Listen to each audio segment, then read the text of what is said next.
જિલ્લાના અનીના ચવાઈના બાલિયોલમાં ભૂસ્ખલનનો વિડીયો સામે આવ્યો છે। હાલમાં ભારે વરસાદના કારણે રાજ્યના ઘણા ભાગોમાં ભૂસ્ખલન થઈ રહ્યું છે। રોડ રસ્તા પર ભૂસ્ખલનના કારણે વાહન વ્યવહારને પણ ઘણા ભાગોમાં અસર થઈ રહી છે। તો ચવાઈમાં બાલિયોલમાં ભૂસ્ખલન થયું જેનો વિડીયો સામે આવ્યો છે।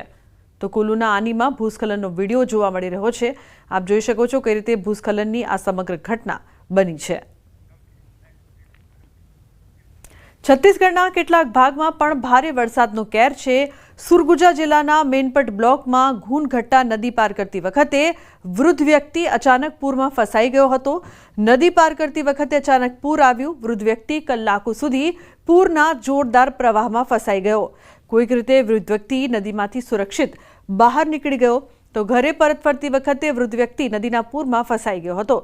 ઘટનાનો આ વિડીયો સોશિયલ મીડિયામાં વાયરલ પણ થઈ રહ્યો છે। ગુજરાતના બંને બાજુના પાડોશી રાજ્યોમાં ભારે વરસાદનો કહેર છે। રાજસ્થાન અને દક્ષિણમાં મહારાષ્ટ્રના મુંબઈમાં ભારે વરસાદ પડી રહ્યો છે। મુંબઈમાં ગઈ રાતથી વરસાદ પડી રહ્યો છે। અંધેરી સબવે બંધ કરી દેવામાં આવ્યો છે। તો પૂર્વ અને પશ્ચિમ ઉપનગરો ઉપરાંત મધ્ય મુંબઈના ઘણા નીચાણવાળા વિસ્તારો પાણીથી ગરકાવ થયા છે। હવામાન વિભાગે લોકોને દરિયા કિનારે ન જવાની અપીલ કરી છે। તો હવામાન વિભાગે આગામી 24 કલાક સુધી મુંબઈ, રાયગઢ, પાલઘર, નવી મુંબઈ, થાણે અને કોંકણ વિસ્તારોમાં તૂટક ભારે વરસાદની ચેતવણી આપી છે। આજે મુંબઈના બે અલગ અલગ સમયે દરિયાકાંઠા પર હાઈટાઈડની ચેતવણી અપાઈ છે। જેમાં સવારે 9:30 વાગ્યા બાદ રાત્રે 8:30 વાગ્યે 3.4 મીટર ઊંચાઈના મોજા ઉછળી શકે તેવી આગાહી કરાઈ છે। તો આગામી 48 થી 72 કલાક દરમિયાન મહારાષ્ટ્રના મુંબઈ, થાણે અને પાલઘર જિલ્લામાં ભારે વરસાદ, વાવાઝોડા અને ભારે પવનની આગાહી છે। સાથે રાયગઢ જિલ્લામાં ઓરેન્જ એલર્ટ અપાયું છે।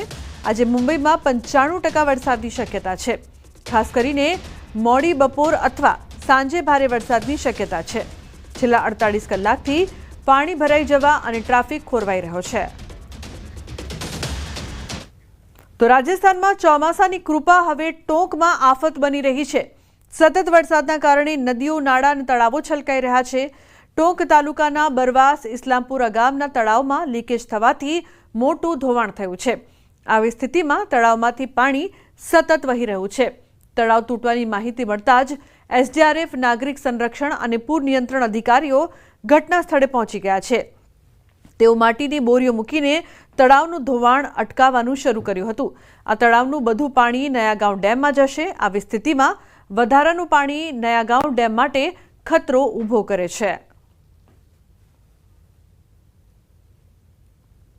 તો રાજસ્થાનના ટોંક જિલ્લામાં સતત વરસાદના કારણે મોતીસાગર ડેમ છલકાઈ ગયો છે। ડેમ પર બનેલા 13 ટાવરમાંથી પાણી વહી રહ્યું છે। ધુવનકાલા ગામમાં મોતીસાગર ડેમ ઓવરફ્લો થવાના કારણે ડેમના કિનારે એક પિકનિક સ્પોટ બની ગયું છે। ટોંક જિલ્લા તેમજ જયપુરથી પ્રવાસીઓ અહીં આવવા લાગ્યા છે।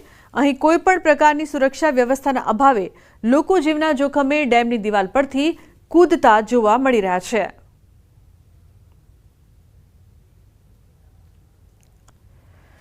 તો રાજસ્થાનના બુંદી જિલ્લામાં નદીના પાણીમાં ફસાયેલા પશુઓને ગાય રક્ષકોએ બચાવ્યા। તેમને બચાવવા માટે પોતાનો જીવ જોખમમાં મૂક્યો। બુંદી જિલ્લાના તાલેડા વિસ્તારમાં ભારે વરસાદના કારણે ગૌવંશ નદીના પાણીમાં ફસાઈ ગયા। માહિતી મળતા જ ગૌસેવા સંસ્થાનના ગૌરક્ષકો નદીના પાણીમાં પ્રવેશ્યા અને ગાયોને સુરક્ષિત રીતે બહાર કાઢ્યા। ગૌરક્ષકોના પ્રયાસોના કારણે ગાયોને સુરક્ષિત રીતે બચાવી લેવામાં આવી છે।